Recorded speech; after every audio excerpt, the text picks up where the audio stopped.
Hello everyone, I hope you are all doing good. आज के इस वीडियो में हम डिस्कस करने वाले हैं कोड ऑफ सिविल प्रोसीजर का एक इम्पॉर्टेंट टॉपिक जो है इनहेरेंट पावर ऑफ कोर्ट। अब inherent power of court CPC में सेक्शन 151 के अंडर गिवन है।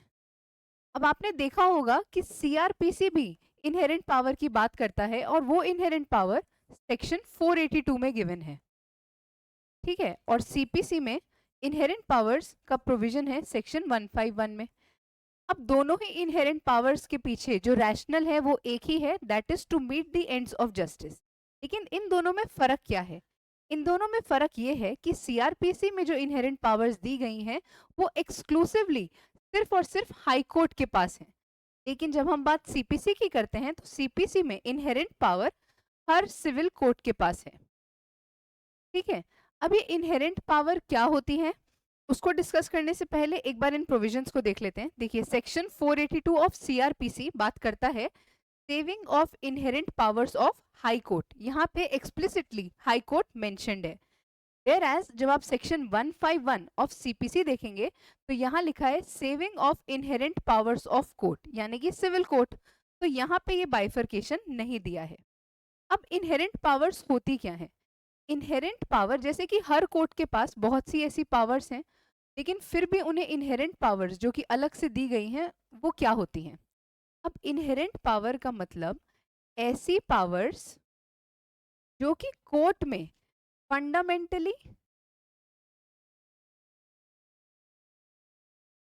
एंड नेचुरली एग्जिस्ट करती हैं। यानी कि ऐसी पावर्स जो कि कोर्ट को अलग से दी नहीं गई हैं, क्योंकि कोर्ट है तो उसके पास इनहेरेंट पावर भी होगी। It is very fundamental to its existence, यानी कि हर कोर्ट के पास सीपीसी में पर से इनहेरेंट पावर है। ठीक है, इनहेरेंट पावर्स उन कोर्ट्स के पास फंडामेंटली और नेचुरली एग्जिस्ट करती हैं। कोई भी स्टैट्यूट उनको ये पावर्स नहीं देता। अगर स्टैट्यूट उनको ये पावर नहीं देता तो सेक्शन 151 में इसके बारे में क्यों लिखा है? वो इसलिए क्योंकि सेक्शन 151 की जो लैंग्वेज है वो सेविंग ऑफ इनहेरेंट पावर्स लिखा है। यानी कि इनहेरेंट पावर्स को सीपीसी कोर्ट्स को दे नहीं रहा है। जो इनहेरेंट पावर कोर्ट के पास ऑलरेडी एग्जिस्ट करती है उन्हीं इनहेरेंट पावर्स को सीपीसी भी प्रोटेक्ट कर रहा है कि वो इनहेरेंट पावर कोर्ट के पास हमेशा रहेगी। ऐसे ही सीआरपीसी भी उन इनहेरेंट पावर्स को प्रोटेक्ट कर रहा है। तो इनहेरेंट पावर के जो ये प्रोविजन है ये स्टैट्यूटरी पावर्स ग्रांट नहीं कर रहे हैं, ये सिर्फ और सिर्फ एक सेविंग्स क्लॉज है। यानी कि एक ऐसा क्लॉज जो उन कोर्ट्स के इनहेरेंट पावर्स को सिर्फ प्रोटेक्ट कर रहा है, एक शील्ड दे रहा है। ठीक है, अब इनहेरेंट पावर्स देने की जरूरत क्यों पड़ी? जब पूरा प्रोसीजर है ऑलरेडी तो उसके थ्रू तो काम हो ही रहा होगा। लेकिन फिर भी इनहेरेंट पावर क्यों दी गई? ये इसलिए दी है क्योंकि जिस टाइम पर लेजिस्लेचर लॉज लेजिस्लेट करता है वो उस टाइम के जो भी सर्कमस्टांसेस और परिस्थितियां हैं सोसाइटी की उस पे बेस्ड लॉज को बनाया जाता है। लेकिन फिर भी हमेशा कितना ही अच्छे से वाइसली, कितने ही अच्छे से ध्यान रखते हुए कोई भी कोड या कोई भी स्टैट्यूट बनाया गया हो, हमेशा ये चांसेस रहते हैं कि फ्यूचर में ऐसी कोई सर्कमस्टांस या कंडीशन अराइज हो सकती है जिस पर कोई एक पर्टिकुलर लॉ एग्जिस्ट ना करता हो या फिर उस पे उस लॉ के बियॉन्ड जाके जस्टिस देने की जरूरत पड़ सकती है। ठीक है, तो ऐसी सिचुएशंस हमेशा अराइज करेंगी एक सोसाइटी में जहां पे उस पर्टिकुलर सिचुएशन को फोर्सी नहीं किया जा सकता। तो ऐसी ही सिचुएशंस के टाइम पे ताकि इनजस्टिस ना हो और जस्टिस प्रिवेल करे, ये इनहेरेंट पावर्स कोर्ट के पास होती है। ठीक है, तो इनहेरेंट पावर एक बहुत ही एक्सक्लूसिव और स्पेशल पावर है कोर्ट्स की, जो कि एक डिस्क्रिशनरी पावर है। यानी कि कोई भी इंडिविजुअल उन पावर्स को डिमांड नहीं कर सकता, वो कोर्ट की डिस्क्रिशनरी पावर है। अगर कोर्ट को ऐसा लगता है कि इस पर्टिकुलर मैटर में जो उनके सामने आया है उसके फैक्ट्स एंड सर्कमस्टांसेस को देखते हुए ये एसेंशियल है कि एंड्स ऑफ जस्टिस को अगर मीट करना है, यानी कि अगर जस्टिस करनी है किसी भी एक पार्टी के प्रति, वो जस्टिस करने के लिए उस इनहेरेंट पावर का इस्तेमाल करके कोई ना कोई ऑर्डर पास करना पड़ेगा। तो ऐसे में कोर्ट अपनी इनहेरेंट पावर का इस्तेमाल करता है। अब इनहेरेंट पावर का इस्तेमाल कैसे किया जाता है और क्यों किया जाता है? तो इनहेरेंट पावर कोर्ट कैसे इस्तेमाल करती है कि कोर्ट ऐसे ऑर्डर्स पास कर सकती है to meet ends of justice, तो जहां पे भी कोर्ट को ऐसा लगता है कि जस्टिस प्रिवेल करे उसके लिए इनहेरेंट पावर का इस्तेमाल करना जरूरी है, वहां वो पर्टिकुलर ऑर्डर्स को पास कर सकती है। दूसरी चीज, अगर कोर्ट्स को लगता है कि abuse of process of court हो रहा है, तो ऐसे में उस अब्यूज को प्रिवेंट करने के लिए भी कोर्ट अपनी इनहेरेंट पावर्स का इस्तेमाल कर सकती है। तो इनहेरेंट पावर का मीनिंग हुआ वो पावर्स जो नेचुरली फंडामेंटली एग्जिस्ट कर रही हैं, किसी स्टैट्यूट से नहीं दी गई। उसके पीछे रैशनल ये था कि हर सिचुएशन को फोर्स ही करना पॉसिबल नहीं था, तो इसीलिए ये पावर्स कोर्ट के पास हैं, ताकि ऑब्जेक्टिव क्या है, ऑब्जेक्टिव है to meet the ends of justice. ठीक है, अब एंड्स ऑफ जस्टिस का मतलब, इसका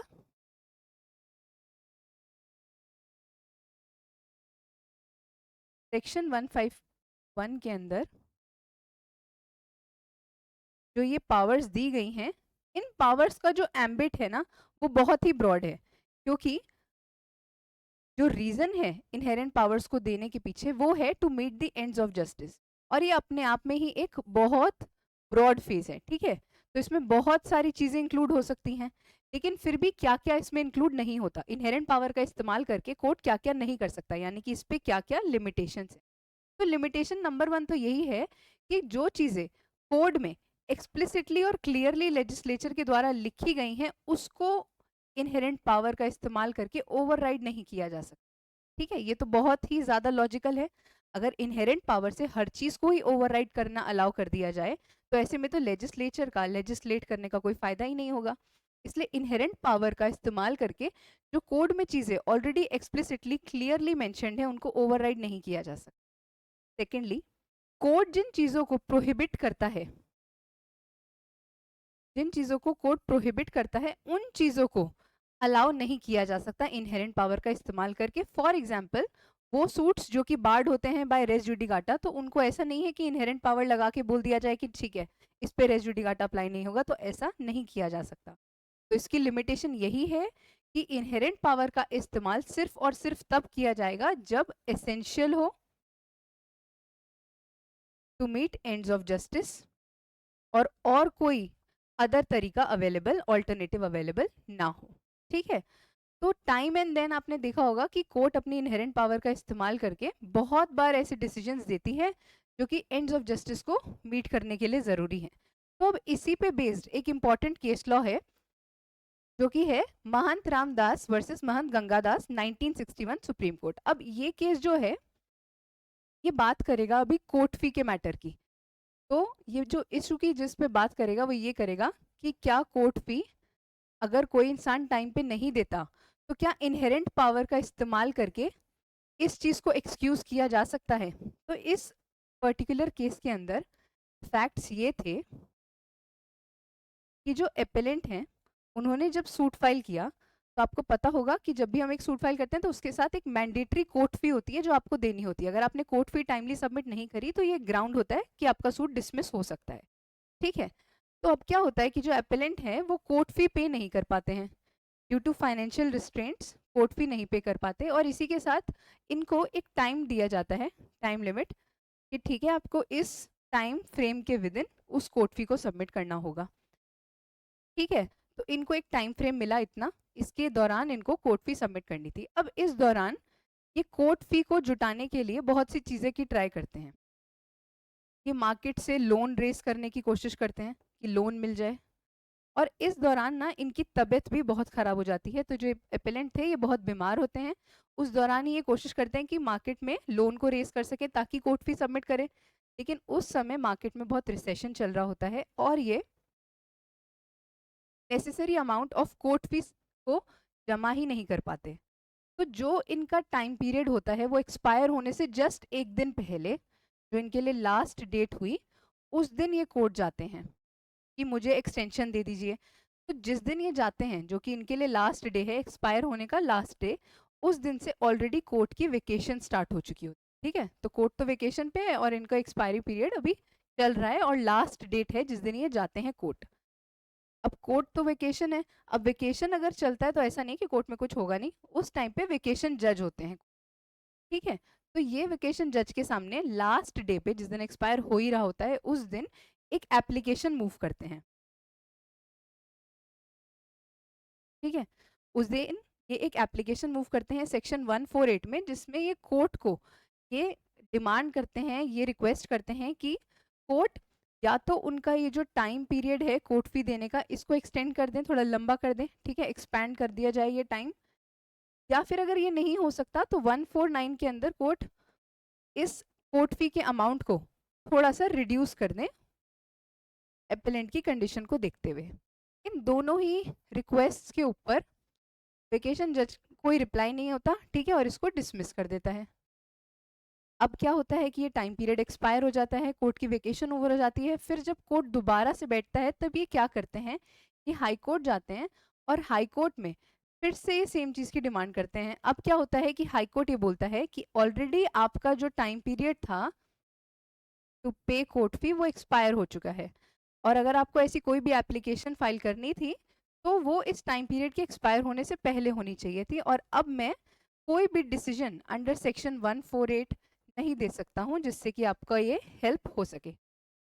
ठीक है, अब हाई कोर्ट ने तो हाथ खड़े कर दिए कि नहीं हो सकता, तो अब क्या होता है कि ये मैटर जाता है सुप्रीम कोर्ट, और क्वेश्चन यही है कि क्या कोर्ट फी के इस टाइम पीरियड को एक्सपैंड किया जा सकता है 148 में या फिर नहीं।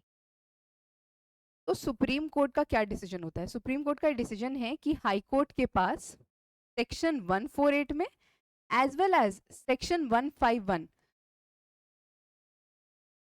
दोनों ही प्रोविजंस के तहत ये पावर थी कि वो एपेलेंट को कोर्ट फी के मामले में, क्योंकि उनकी कंडीशंस रीजनेबल है, रीजनेबल ग्राउंड्स पे ये एक्सक्यूज कि एक्सपेंशन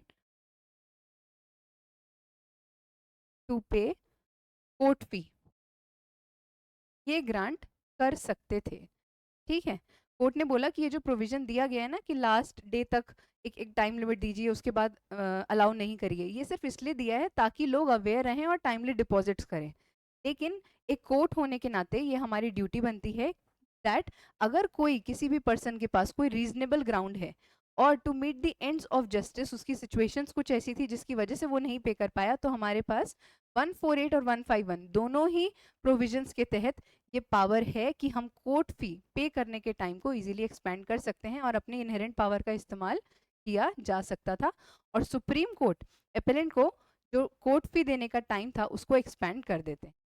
तो ये था हमारा केस लॉ इस पर्टिकुलर टॉपिक पे बेस्ड।